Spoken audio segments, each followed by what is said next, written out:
these white flowers? We're back where I first arrived. This is where I was attacked on my way here. The attacker might still be lurking nearby. We'll have to be extra careful from here on. The white dwarf is still there.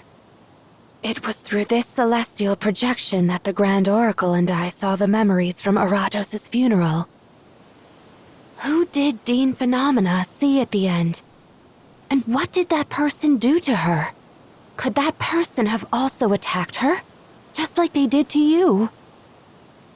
No, I don't think anyone could physically harm Phenomena. But I honestly don't know what she went through.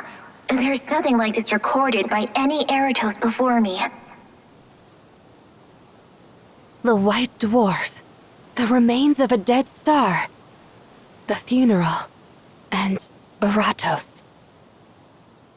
When I saw those projections, one question kept haunting me. Why did Dean Phenomena seem so indifferent to the death of the previous Professor Aratos? I don't know. In fact, no Eratos across generations could possibly answer your question. We simply follow the procedure. Each time an Eratos dies, the next takes on the name. Phenomena, being a star, is sometimes like a stone. She needs decades, centuries, or even millennia for the environment to shape her. A human life is but a blink compared to a star that existed for billions of years. The fact that she even remembers the name Eratos is already a miracle. So that's why you passed down the name.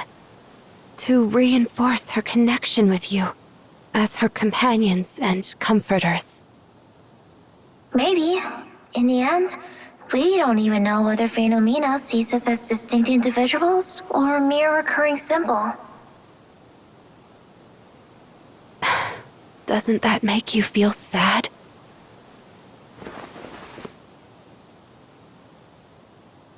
Eratos does feel sad, but there's nothing we can do about it. Let's move on. Phenomena is still waiting for us.